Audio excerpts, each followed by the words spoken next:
ওই সকল বীর শহীদদেরকে শাপলা থেকে 2024-এর জুলাই বিপ্লব পর্যন্ত রক্তের রাঙা যে পথ পাড়ি দিয়ে বাংলাদেশ 2024-এর 5ই আগস্ট দ্বিতীয়বারের মতো স্বাধীনতা অর্জন করেছে। সেই স্বাধীন বাংলার মাটিতে দাঁড়িয়ে আমরা শপথে বাণী উচ্চারণ করতে চাই, রক্ত দিয়ে স্বাধীনতা এনেছি, প্রয়োজনে রক্ত দিয়ে সেই স্বাধীনতা আমরা রক্ষা করব ইনশাআল্লাহ। স্বাধীন বাংলার মাটিতে দাঁড়িয়ে আমরা বলতে চাই, নারী সংস্কারের নামে আল্লাহর কোরআনকে, ইসলামকে যে কটাক্ষ করা হয়েছে, ধর্মীয় উত্তরাধিকার বিধান, পারিবারিক বিধানকে নারী পুরুষের মধ্যে বৈষম্যের প্রধান কারণ বলে আখ্যায়িত করে বিতর্কিত নারী বিষয়ক কমিশন এদেশের সংখ্যাগরিষ্ঠ মানুষের ধর্মীয় অনুভূতিতে আঘাত প্রদান করেছে। ধর্মীয় অনুভূতিতে আঘাত প্রদান করবার অপরাধে তাদের বিরুদ্ধে আমরা রাষ্ট্রের শাস্তিমূলক ব্যবস্থা দেখতে চাই। হেফাজতে ইসলাম বাংলাদেশ বলতে চায়, এই তথাকথিত পশ্চিমা ধ্যান ধারায় বিশ্বাসী বিতর্কিত নারীবাদীদের আদর্শ এবং দর্শন নয়, বরং হেফাজতে ইসলাম বাংলাদেশ ইসলাম প্রদত্ত আল্লাহর ঘোষিত নারীর ন্যায্য অধিকারে বিশ্বাসী। ইনশাআল্লাহ হেফাজতের সংগ্রামী মহাসচিব কর্মসূচি ঘোষণা করবেন। সারা বাংলাদেশ জুড়ে হেফাজতের নেতা কর্মীদেরকে আগামী মাসগুলোতে গোটা বাংলাদেশ জুড়ে নারীর ন্যায্য অধিকার আদায়ের জন্য মাঠে নামতে হবে। আমরা পরিষ্কার ভাষায় বলি, বাংলাদেশের স্বাধীনতার 53 বছরের মাথায় এসে সংবিধান সহ রাষ্ট্রের ব্যাপক সংস্কার কার্যক্রম শুরু হয়েছে। এই সংস্কার কার্যক্রম চলাকালীন সময়ে বহুত্ববাদের মতো এই বিতর্কিত একত্ববাদ বিরোধী কোন কনসেপ্ট বাংলার মানুষ গ্রহণ করবে না। আমরা সংবিধানে আল্লাহর উপর অবিচল আস্থা এবং বিশ্বাসকে পুনর্বহালের দাবি করেছি। এই দাবি বাস্তবায়নের জন্য আগামী দিনে হেফাজতে ইসলাম বাংলাদেশ কঠোর কোন সিদ্ধান্ত নিতে হলে হেফাজত সেই সিদ্ধান্ত নেবে ইনশাআল্লাহ। আমরা পরিষ্কার ভাষায় বলি, ডক্টর ইউনূস সাহেবের সাথে হেফাজতের কেন্দ্রীয় নেতৃবৃন্দ অনেকবার সাক্ষাৎ করে বিনয়ের সঙ্গে আবেদন করেছি, আমাদের বিরুদ্ধে ফ্যাসিবাদী আমলে দায়েরকৃত মিথ্যা মামলাগুলো প্রত্যাহার করেন। কিন্তু কেন যেন মনে হচ্ছে আমাদের সোজা আঙ্গুলে বুঝি ঘি উঠবে না। প্রফেসর ডক্টর ইউনূস সাহেব, আপনি কি সে কথা ভুলে গিয়েছেন? এই সেদিনও আদালতের পাড়ায় আপনি আমাদের সঙ্গে পাড়ায় পাড়ায় ঘুরতেন, আদালতের অলিতে গলিতে ঘুরতেন। আমরা পরিষ্কার ভাষায় বলছি, আগামী 2 মাসের মধ্যে যদি হেফাজতে ইসলামের বিরুদ্ধে দায়েরকৃত মামলাগুলো প্রত্যাহার না হয়, হেফাজতে ইসলাম বাংলাদেশ সে মামলা বাতিল করার জন্য যা করতে হয় তাই করবে ইনশাআল্লাহ।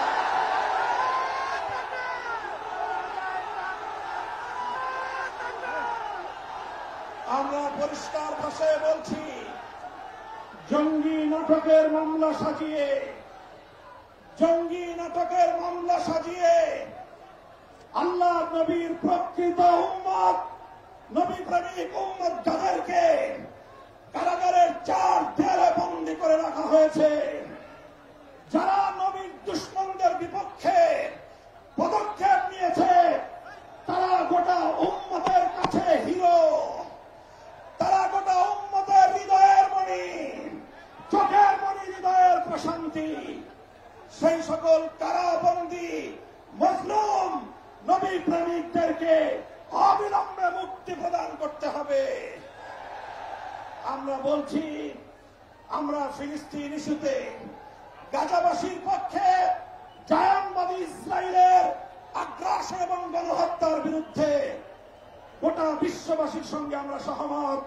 বাংলাদেশের মাননীয়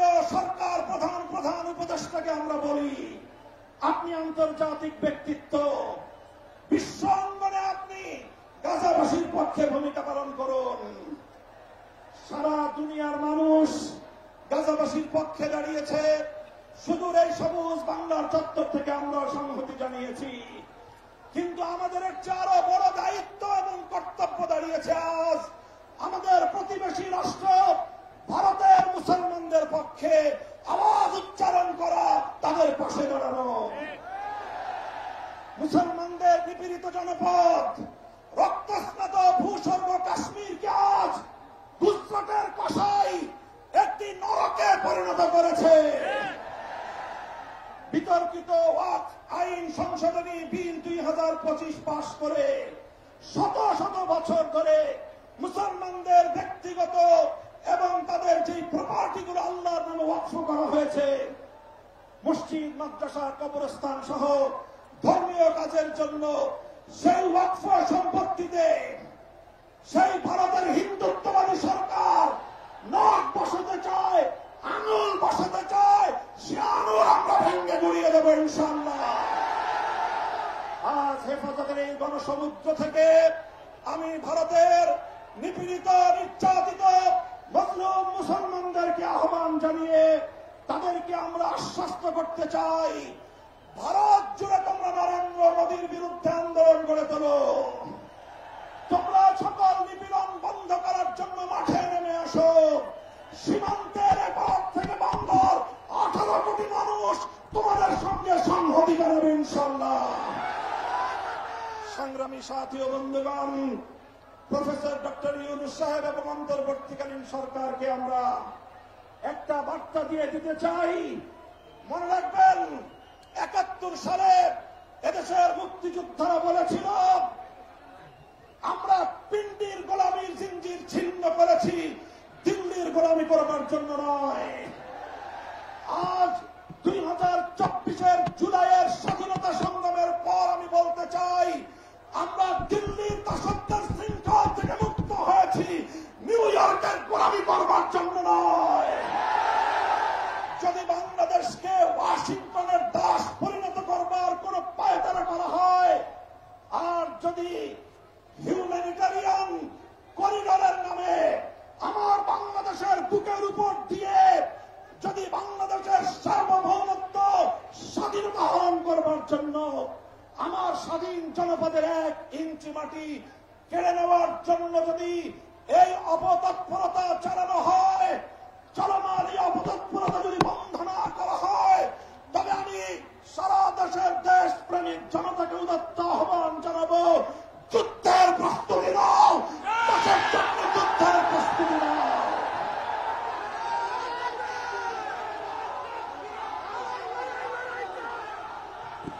আমরা আমার দেশের প্রতি ইঞ্চি মাটি আমার জায়নামাজের মাটি। আবার বলছি, আমার স্বাধীন বাংলার প্রতি ইঞ্চি মাটি আমার পবিত্র জায়নামাজের মাটি। দিল্লি বা ওয়াশিংটন, পিকিং বা মস্কো, যারা এ মাটির দিকে চোখ তুলে তাকাবে, আমরা তাদের বিরুদ্ধে বারুদ হয়ে মাঠে নামবো ইনশাআল্লাহ। সংগ্রামী সাথী ও বন্ধুগণ, ফ্যাসিবাদী আওয়ামী লীগকে সন্ত্রাসী সংগঠন হিসেবে ঘোষণা করবার যে দাবি জানানো হয়েছে, মনে করবেন না এটা আমাদের দুর্বল কোন দাবি। আমরা 2013 সালে ফ্যাসিবাদী আওয়ামী লীগের বুলেটের আঘাতে রক্তাক্ত হয়েছি। 2021 সালে আমাদেরকে হত্যা করেছে, বছরের পর বছর বিনা বিচারে আমাদেরকে কারারুদ্ধ করে রেখেছে। সেই সন্ত্রাসী সংগঠন আওয়ামী লীগকে আবার বাংলাদেশের রাজনীতিতে যদি পুনর্বাসন করবার কোন দুঃস্বপ্ন কেউ দেখেন, তাহলে আমরা পরিষ্কার ভাষায় বলে দেই, তার সঙ্গে আমরা আওয়ামী লীগের চেয়ে ভিন্ন কোন আচরণ করব না।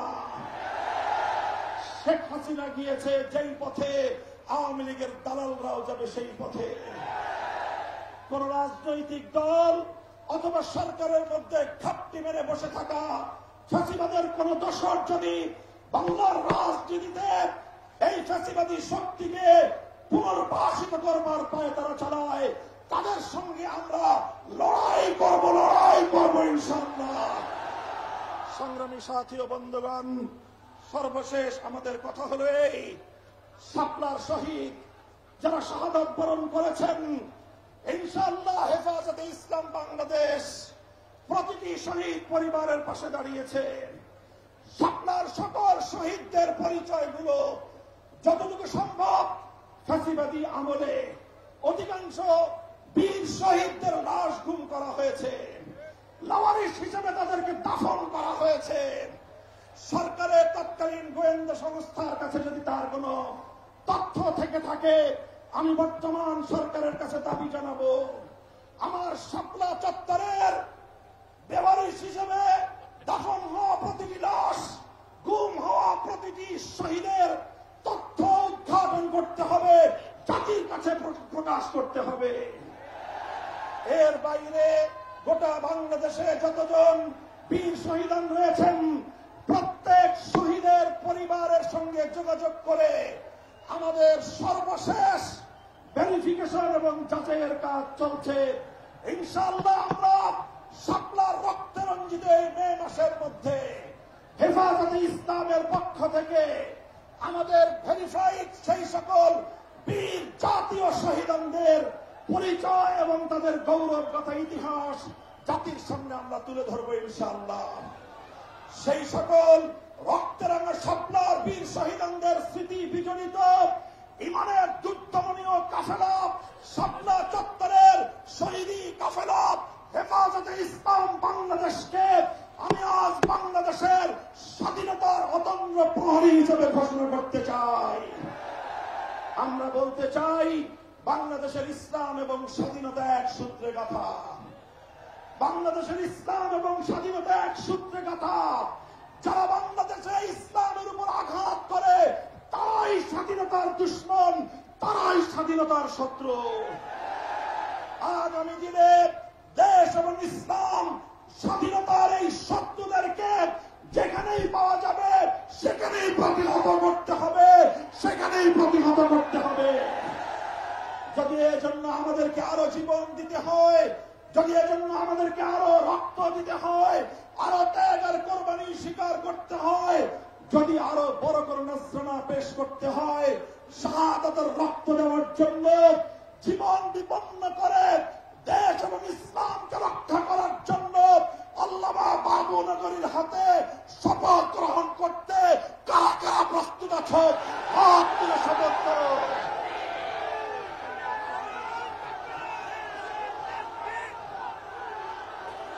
ইনশাআল্লাহ, ইনশাআল্লাহ আমার জায়নামাজের মাটি, বাংলাদেশের প্রতি ইঞ্চি মাটি সংরক্ষিত থাকবে। আমার ভবিষ্যৎ প্রজন্ম এদেশে ঈমান নিয়ে, ইসলাম নিয়েই বাঁচবে ইনশাআল্লাহ। নাসরুম মিনাল্লাহি ওয়া ফাতহুন করিব ওয়া আখিরু দাওয়ানা আলহামদুলিল্লাহি রাব্বিল আলামিন। আসসালামু আলাইকুম ওয়া রাহমাতুল্লাহ। সংগ্রামী সাথী ও বন্ধুগণ, আজকের এই মহাসমাবেশের আমরা শেষ প্রান্তে চলে এসেছি। আমরা গোটা বাংলাদেশ থেকে পঙ্গপালের মতো যারা এখানে উপস্থিত হয়েছে, প্রশাসনের ভাইদের পক্ষ থেকে ঘোষণা করেছে, যেটা আপনাকে আমি জানিয়ে দিচ্ছি সাজিদ, সেটি হলো যে আগামী 23শে মে বাদ জুমা দেশব্যাপী বিক্ষোভ ঘোষণা করা হয়েছে একই 4 দফা দাবিতে, এবং আগামী 3 মাসের মধ্যে এই বিভাগীয় সমাবেশ করা হবে। অর্থাৎ প্রতিটি বিভাগে এই হেফাজতের কর্মীরা এই হেফাজতে ইসলাম বিভাগীয় সমাবেশ করবে। আর যেটি আপনারা দেখাচ্ছিলেন যে মামুনুল হক, যিনি হেফাজতে ইসলামের যুগ্ম মহাসচিব, তিনি কিছুক্ষণ আগে এই বক্তব্য রাখলেন। বেশ তার যে বক্তব্য সেটি মূলত এই যে নারী কমিশন সহ বিতর্কিত কমিশনগুলো বাদ দিয়ে আসলে সরকারকে তার ভাষায় যে আসল কাজে মনোযোগ দেওয়ার কথা তিনি বলেছেন। আর যেটি উনি বলেছেন যে আওয়ামী লীগের পুনর্বাসন এখানে হবে না, আওয়ামী লীগের বিরুদ্ধে এখানকার যারা নেতৃবৃন্দ তাদের কিন্তু বেশ আমরা উচ্চকিত দেখছি। তার আগে এই ঢাকা মহানগরীর যিনি সভাপতি, উনিও কিন্তু একইভাবে আওয়ামী লীগের নিষিদ্ধ চাইছিলেন। তারা বলছিলেন যে সন্ত্রাসী কার্যক্রমের চালিয়েছে, এই কারণে আওয়ামী লীগের নির্বাহী আদেশে এই বিচার হবার আগ পর্যন্ত তাদের সকল কার্যক্রম নিষিদ্ধ করতে হবে। একই সঙ্গে উনি বলেছেন যে সরকারের উপদেষ্টা পরিষদ সংসদ কিংবা এই সরকারের ভিতরে যারাই আওয়ামী লীগের পুনর্বাসন চাইবে বা তার ভাষায় যে যারাই আওয়ামী লীগের বা ভারতের দালাল রয়েছে তাদেরকে তারা কোনো ছাড় দেবে না, এই ধরনের কথা তারা বলছিলেন। আর এই যে পরিস্থিতি এখন এখানে দেখছি যে প্রচন্ড রোদ ছিল, এর মধ্যে আবার হঠাৎ এখন বৃষ্টি আসলো, বৃষ্টি উপেক্ষা করেই যারা নেতৃবৃন্দ তারা কিন্তু এখানে এখন দাঁড়িয়ে গেছেন, বক্তব্য চলছে। এখন আসলে সমাপনী বক্তব্য চলছে, হেফাজতের যিনি মহাসচিব তিনি এখন এখানে বক্তব্য করছেন। এক ধরনের সবাই বসাই ছিল, এক ধরনের একটু বিশৃঙ্খলা হচ্ছে, বৃষ্টির কারণে সবাই একটু দাঁড়িয়ে গেছেন এখন। এবং যেটি জানাতে পারি সাজিদ, যে এইখান থেকে এর আগে আমরা দেখেছি যে 12 দফার একটা ঘোষণাপত্র এখান থেকে পাঠ করা হয়েছে। সাজিদ যদি জানাই যে সেই দফাগুলোর মধ্যে তারা বলছে যে নতুন করে এই নারী কমিশন গঠন করতে হবে এবং এই কমিশনকে বাদ দিতে হবে, অন্তর্ভুক্তমূলক একটা কমিশন থাকতে হবে যেখানে আলেম ওলামাদের প্রতিনিধি থাকে। দ্বিতীয়ত তারা বলছে যে এই নানান ধরনের অধিকারের অজুহাতে LGBTQ বা সমকামিতা সহ এই ধরনের কোনো কিছুকে এই সরকারি আইন বা নীতিমালায় গ্রহণ করা যাবে না। তৃতীয়ত তাদের যে ঘোষণাপত্র ছিল যে জাতীয় নির্বাচনের আগেই ফ্যাসিস্টদের বিচার করতে হবে। ফ্যাসিস্ট বলতে তারা পতিত যে শাসন তাদেরকেই বুঝিয়েছে। চতুর্থত তারা বলছে যে ফ্যাসিস্ট দল হিসেবে আওয়ামী লীগের কার্যক্রম নিষিদ্ধ করতে হবে এবং তার আগে বলেছে যে এটির একটা বিচার করতে হবে। বিচারের আগ পর্যন্ত তাদের কার্যক্রম নিষিদ্ধের তারা এই মঞ্চ থেকে দাবি করেছে। আর ধর্ম অবমাননার যে অপরাধ, এর জন্য যে ব্লাসফেমি আইন সেটি তারা দাবি করেছে। চিন্ময় দাসের জামিন বাতিল চেয়েছে, একই সঙ্গে আলিফ হত্যাকাণ্ডের বিচার তারা চেয়েছেন। উনি চট্টগ্রামের একজন আইনজীবী এবং সকল মামলা থেকে এই যে হেফাজত নেতৃবৃন্দ বিগত সময়ে যে মামলা হয়েছে এই মামলা থেকে তারা মামলা প্রত্যাহার। দেশব্যাপী বিক্ষোভ কর্মসূচি পালন করা হবে। আগামী 23 মে শুক্রবার 5 জুন এই 4 দফা দাবিতে দেশব্যাপী বিক্ষোভ কর্মসূচি পালন করা হবে। আপনারা সবাই একমত আছেন তো? সবাই আমরা হেফাজত ইসলামের কর্মসূচি পালন করার জন্য আমরা ওয়াদাবদ্ধ, ইনশাআল্লাহ বদ্ধপরিকর ওয়াদা। এই দাবি আদায় করার জন্য আন্দোলন করব, সংগ্রাম করব, প্রয়োজন হলে জিহাদ করব। আল্লাহ তাআলা আজকে আমাদের এই মহাসমাবেশকে কবুল করুক। ওয়া আখিরু দাওয়ানা আলহামদুলিল্লাহি রাব্বিল আলামিন। আরএফএল ওয়াটার পাম্পের অটো থার্মাল টেকনোলজি, যা বেশি হিটে নষ্ট হয় না, শতভাগ মসৃণ, ব্রাশ ইম্পেড। ইসলামিয়া হেফাজত ইসলাম বাংলাদেশের সংগ্রামী আমির আল্লামা শাহ মুহিবুল্লাহ বাবনগরী।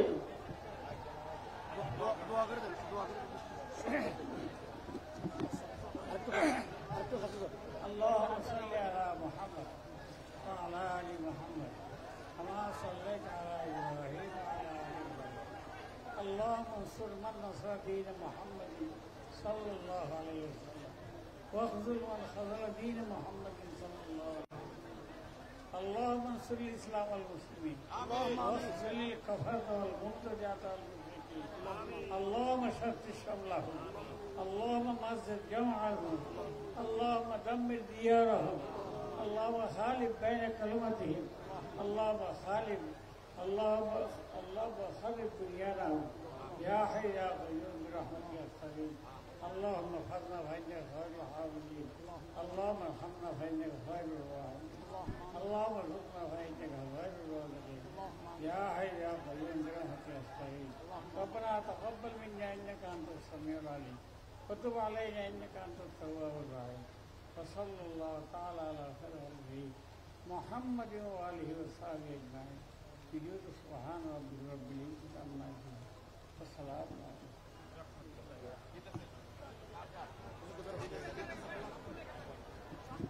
যে যেখান থেকে আগমন করেছি আমরা অত্যন্ত সুশৃঙ্খলতার পরিচয় দিয়ে আসছি। যাওয়ার সময় সুশৃঙ্খলতার পরিচয়